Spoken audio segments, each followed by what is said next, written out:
Layer skin hair and laser clinic లో latest టెక్నాలజీతో laser hair removal, anti ageing and hair fall issues కి advance treatments అన్ని ఇక cost గురించి వరి అవ్వాల్సిన అవసరం లేకుండా అందిస్తున్నారు. ఇంకా మీ కాన్ఫిడెన్స్ ని తిరిగి తెచ్చుకోండి. Get your free consultation now. Telugu వారి నంబర్ 1 చాయిస్ తెలుగు మ్యాట్రిమోనీ. ఈ రెండు తప్పులతో పాపాలతో వైసీపీ అంతం. వివరాల్లోకి వెళ్ళినట్లయితే ఈ అమరావతి అనగానే వైసీపీ కానీ జగన్మోహన్ రెడ్డి కానీ గొంతులో ఎలకాయబడినట్లుగా అనిపిస్తూ ఉంటుంది. ఎప్పుడు ప్రతిసారి కూడా వాళ్ళకి అమరావతి అనగానే వాళ్ళకి వ్యతిరేకంగా ఉండాలి, దానిపైన విష ప్రచారం చేయాలి అనే ధోరణిలోనే ఉంటుంది. సో ఇంతకీ ఏమిటి ఆ రెండు చారిత్రాత్మకమైన తప్పులు? ఎందువలన వాళ్ళకి అంతం కాబోతుంది, వాళ్ళ ఆ విధంగా పాపాలు అని చెప్పేసి అనవలసి వస్తుంది అంటే, ఈరోజు చరిత్రలో నిలిచిపోయే రోజు. ఇది రాజధానికి సంబంధించిన ఎపిసోడ్లో ఖచ్చితంగా గుర్తుపెట్టుకోండి. ఇది చరిత్రలో నిలిచిపోయే రోజు. చరిత్రలో ఎలా నిలిచిపోతుందో అలాగే చరిత్రహీనులుగా ఇప్పుడు ద్రోహం చేసిన వాళ్ళు, లేకపోతే అమరావతిని చంపేయాలనుకున్న వాళ్ళు ఖచ్చితంగా మిగిలిపోతారు. ఇక పూర్తిగా చెప్పవలసి వస్తే ఆ రెండు ఘటనలు ఏంటి అంటే, ఈ అమరావతికి సంబంధించినది మొన్న అసెంబ్లీలో తీర్మానం చేయవలసిన పరిస్థితి ఎందుకు వచ్చింది? పైగా వైసీపీ వాళ్ళు సీనియర్ నాయకులు బొత్స సత్యనారాయణ సత్యం ఏమంటారు, ఆ తీర్మానం పనికిరాదు అంటున్నారు. సరే పనికిరాదు, కానీ అసలు తీర్మానం చేయవలసిన దుస్థితి, నిజంగా అదే చెప్తున్నాను, దుస్థితి ఎందుకు వచ్చింది? అది ఎవరి వల్ల వచ్చింది? ఎవరు ఆ అభద్రతా భావాన్ని తీసుకొచ్చారు అంటే, ఆ ఘనత అంతా కూడా వైసీపీది, జగన్మోహన్ రెడ్డిదే కదా.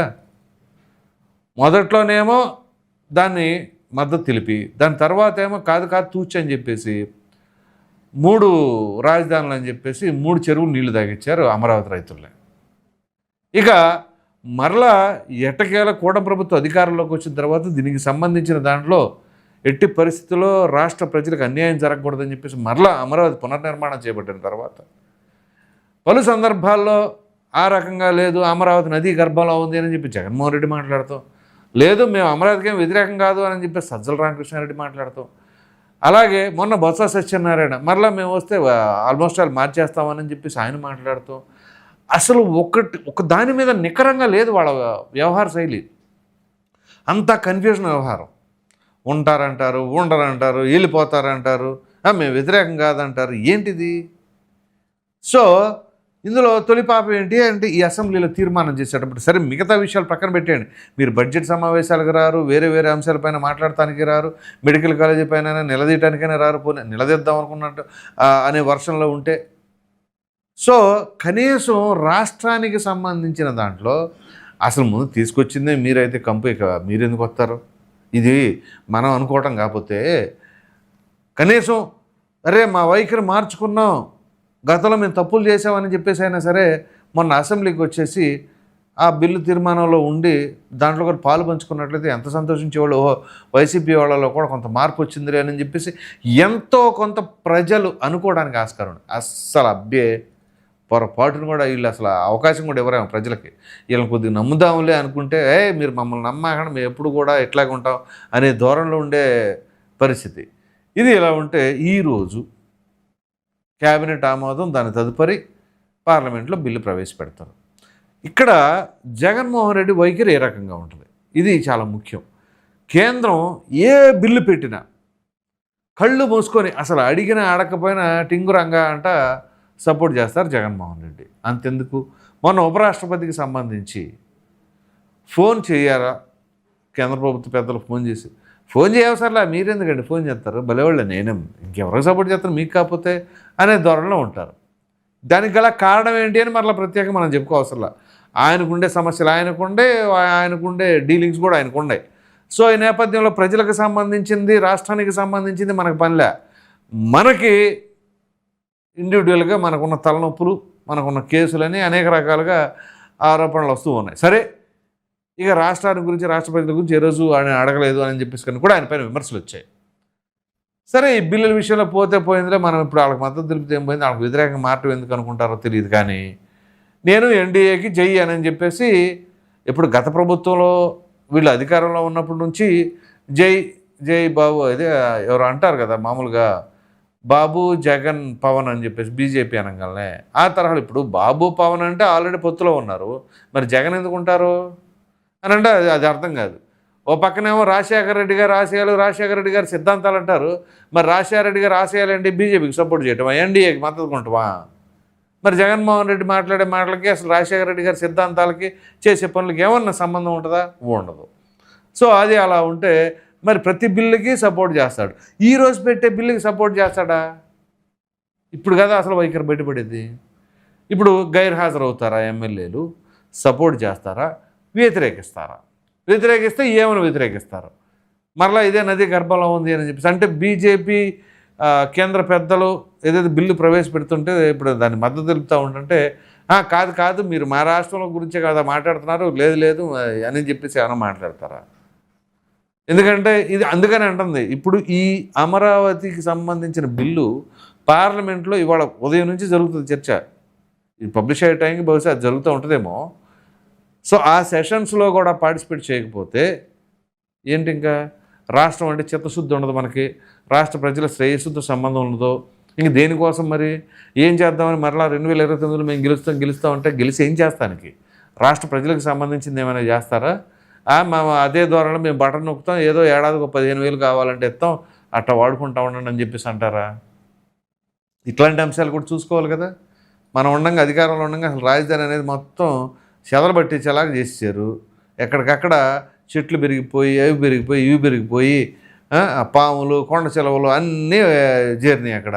మొన్ననే ఈ ఫారెస్ట్ డిపార్ట్మెంట్ వాళ్ళతో ఇవన్నీ పట్టించి తీసుకెళ్ళి మళ్ళీ ఇక్కడ వదిలేరు. వాటిని తీసుకొచ్చి అవి అక్కడక్కడ ఎక్కడ పెట్టాలో తెలియక అవి తిరుగుతూ ఉన్నాయి. అవి తీసుకెళ్ళి ఇంకా దూరం ఎక్కడ నల్లమల అడవుల్లో పెట్టేయాలా? ఇంతటి దారుణాలు చోటు చేసుకుంటూ ఉన్నాయి. ఈ రకమైన పరిస్థితికి దారితీసింది ఎవరు? దానికి మరి ఆజ్యం పోసింది ఎవరు? ఏం చెప్పాలి? అమరావతి రైతులు స్వచ్ఛందంగా వాళ్ళు 33,000 ఎకరాలు ఇచ్చిన దానికి వాళ్ళని 33 చెరువులు నీళ్లు తాగిస్తా. ఇదే జగన్మోహన్ రెడ్డి గారు కనీసం 3,000 కాదు 300 ఎకరాలు భూమి సేకరించండి రైతుల దగ్గర, మిమ్మల్ని చూసి స్వచ్ఛందంగా ఎంతమంది ఇస్తారో చూద్దాం. సో అదే అంటారు కదా, చంద్రబాబు ముఖసుందర ఏదో అన్నాడు మొన్న ఆ ఫేస్కు సంబంధించి, ఫేస్ వాల్యూ చూసి వచ్చారా అని. మరి మీకు ఫేస్ వాల్యూ ఉంది కదా, మీ ఫేస్ వాల్యూ పెట్టుకొని అమరావతిలో అడగండి. పోనీ అమరావతి కాదు ఎక్కడైనా సరే అడగండి, ఒక 100 ఎకరాలు ల్యాండ్ పూలింగ్కి ఇవ్వండి, నేను డెవలప్ చేస్తాను, ఇట్లా చేస్తాను అట్లా చేస్తాను అడగండి. మీరు అధికారంలో ఎక్కడ 10 ఎకరాలు కూడా అడగలేదు ఎవరిని. రాష్ట్రానికి సంబంధించి ఇదిగో ఈ సంస్థ లేకపోతే ఈ సిటీ కోసం అని చెప్పేసి అలా ఉంటుంది అనమాట. సో ప్రజలు వస్తారా, ముందుకు వస్తారా? మీరు అడిగితే ట్రై చేయండి. ఎందుకంటే చంద్రబాబు నాయుడు గారు అనగానే వచ్చారు, వేల ఎకరాలు తీసుకుని వచ్చారు ఇవ్వటానికి. ఇదే జగన్మోహన్ రెడ్డి ఉంటే వస్తారా? అది చెప్పండి. ల్యాండ్ పుల్లింగ్ ఆయనకి ఇస్తారా? సో ఈ రకమైన పరిస్థితి. సో ఇప్పుడు ఆ బిల్లుల విషయంలో మద్దతు తెలుపుతారో తెలపరు. ఇక అసెంబ్లీలో అంటే రాలేదు, రేపు పార్లమెంట్లో ఉన్న ఎంపీలు పంపించచ్చు కదా. ఎవరు? తిరుపతికి సంబంధించిన గురుమూర్తి, అలాగే రాయచోటికి సంబంధించిన రాజంపేట ఎంపీ, ఆయన రాజంపేట ఎంపీ అనుకోండి మిథున్ రెడ్డి, అలాగే కడప అవినాష్ రెడ్డి, ఇలా ముగ్గురు మీద కేసులు ఉన్నాయి. ఆ ఆర్కే ఎంపీ పైన కేసులు ఏం లేవనుకుంటా, కానీ అవినాష్ రెడ్డి పైన ఏమో వైఎస్ వివేకానంద రెడ్డి గారి హత్యారోపణ, మిథున్ రెడ్డి ఏమో లిక్కర్ కుంభకోణంలో ఉన్నాడు. ఇటీవల ఆ గురుమూర్తికి సంబంధించి మొన్న మధ్యనే ఆయన దేనికో వెళితే ఆయనకు కోర్టు ముట్టిగా వేసినట్టుంది, కేసుకు ఏదో పిటిషన్ వేశారు ఆయన. సో కోర్స్ గురుమూర్తి గారి పైన కేసు లేదనుకుంటా, కానీ ఏదో ఆయన పిటిషన్ వేశారు. ఆ పిటిషన్ విషయం నాకు ఇప్పుడు సడన్గా స్ట్రైక్ అవ్వట్లేదు. సో ఎనీహౌ ఆ రకంగా మరి ఈ ఎంపీలు ఈ రకంగా చేసేటప్పుడు ఇప్పుడు రాష్ట్రానికి సంబంధించిన అంశం జరుగుతుంది కదా, దానిపైన ఏమైనా మాట్లాడతారా? మాట్లాడితే ఏం మాట్లాడతారు? అమరావతికి అనుకూలం అంటారా, కాదు వ్యతిరేకం అంటారా, లేకపోతే మేము తటస్థంగా ఉన్నామంటారా? రాష్ట్రం కూడా రాష్ట్రం డెవలప్ అవ్వాలని అందరూ కోరుకుంటారు. ఇప్పుడు గూగుల్ డేటాబేస్ సెంటర్ తీసుకొచ్చి విశాఖపట్నంలో ఎందుకు పెడుతున్నారు? ఆ విశాఖపట్నం కూడా ఆల్రెడీ పెద్ద సిటీ, ఇంకా బ్రహ్మాండంగా డెవలప్ అయ్యిద్ది. అమరావతికి సంబంధించి క్వాంటమ్ వ్యాలీ, అలా ఎక్కడికక్కడ రాజధాని అయితే మాత్రం అమరావతిని మనం డెవలప్ చేసుకుంటూ మిగిలిన రాష్ట్రంలో మిగిలిన ప్రాంతాలు కూడా డెవలప్ చేసుకోవాలనే విధానమే కదా. కాకపోతే జగన్మోహన్ రెడ్డి అన్నది ఏంటంటే 3 రాజధానులు, ఇదే పెద్ద బ్లండరు. అమరావతి అంటే మాత్రం విద్వేషం. సాక్షాత్తు మాజీ మంత్రి కొడాలి నాని సైతం అసెంబ్లీలు కూడా లేపేసేయండి అని చెప్పేసి అన్నారు అని చెప్పేసి అని స్పెక్యులేషన్స్ వచ్చినాయి. స్పెక్యులేషన్స్ ఏముంది, డైరెక్ట్గా అసెంబ్లీలో చెప్పారు కదా, దానికి శాండిటీ ఉంటుంది. వసంత కృష్ణప్రసాదే కదా చెప్పింది ఆ విషయాన్ని కూడా. సో వీళ్ళ ధోరణి మారలా. వీళ్ళు జగన్మోహన్ రెడ్డి గారి ఇంట్లో ఆ రాజధానికి సంబంధించిన కుట్రలన్నీ కూడా మన వసంత కృష్ణప్రసాద్ బయట పెట్టారు. మరి ఉత్తరాంధ్రాని మేము ఇచ్చేస్తామని చెప్పేసి ఉత్తరాంధ్రలో సైతం అక్కడ భూములను స్వాహా చేశారని చెప్పేసి అనేక రకాలైన ఆరోపణలు, అది విజయసాయిరెడ్డి నెంబర్ 2గా పార్టీలో కొనసాగుతున్నప్పుడు ఆయన పైన ఉన్నాయి. సో వీళ్ళందరూ కలిసి గంప గుర్తుగా రాష్ట్రాన్ని అతలాకుతలం చేశారు, ఒక రాజధాని లేకుండా చేశారు, మరో చోటేమో ఆ భూములు కుంభకోణాలు ఇవన్నీ జరిగినాయి అని చెప్పేసి అన్నారు. సో ఈ నేపథ్యంలో ఇవాళ పార్లమెంట్లో జరగబోతున్న దానికి మాత్రం చాలా చాలా ప్రాధాన్యత సంతరించుకుంది. ఆంధ్రప్రదేశ్ రాష్ట్ర ప్రజలందరూ కూడా ఎంతో ఆసక్తిగా ఎదురు చూస్తూ ఉన్నారు. నాకు తెలిసి అయితే ఆ బిల్లు పాస్ అవగానే అమరావతిలో గట్టిగా సంబరాలు చేసుకుంటారు. సో అలాగే ఇక్కడ జగన్మోహన్ రెడ్డి గారు లేదా వైసీపీ నాయకుల వైఖరి ఎలా ఉందో చూద్దాం. సో ఇప్పుడు జగన్మోహన్ రెడ్డి గారు మాట్లాడితే బెంగళూరు వెళ్ళిపోతూ ఉంటారు. మీకు హైదరాబాద్లో ఏం పని, నువ్వు వీళ్ళని ప్రశ్నించేవాళ్ళు ముందు అసలు మనల్ని మనం ఏం చేసుకుంటున్నాం అనేది చూడాలి కదా. జగన్మోహన్ రెడ్డి గారు అసలు 1 రోజు 2 రోజులు తాడేపల్లిలో ఉంటే ఎక్కువ, ఇక మిగతా రోజులంతా కూడా బెంగళూరు వెళ్ళిపోవడం. అంటే మనం అధికారంలో ఉంటేనే ఉంటాం అనమాట, లేకపోతే ఉండం. 1, 2 ప్రజల్లోకి అసలు రాము. అధికారంలో ఉండగా అసలు ప్రజలు చూడం, పట్టించుకోము. మంత్రులు లేదు, ఎమ్మెల్యే లేదు, ఎంపీ లేదు, ఎవరికైనా సరే అపాయింట్మెంట్లు ఉండవు. ఇది వాళ్ళ యొక్క వైఖరి. సో ఈ నేపథ్యంలో ఇంకేమని అనుకోవాలి, ఇక అమరావతి పైన చిత్తశుద్ధి లేకపోతే అమరావతి అంటేనే ఒక ఎమోషన్ ఎందుకు ఉంటుంది వాళ్ళకి? అసలు పుట్టిన నేల మీద లేదు, పుట్టిన రాష్ట్రంలోనే ఉండట్లేదు అయ్యా. సో ఇలా ఉంటుంది పరిస్థితి. సో మొత్తమే చెప్పుకోవాల్సి వస్తే మరి జగన్మోహన్ రెడ్డి గారి వైఖరి పైన ఇప్పుడు బిల్లు పాస్ అయితే మీరేమనుకుంటున్నారు అనే అభిప్రాయాన్ని కామెంట్లో తప్పకుండా తెలియచేయండి.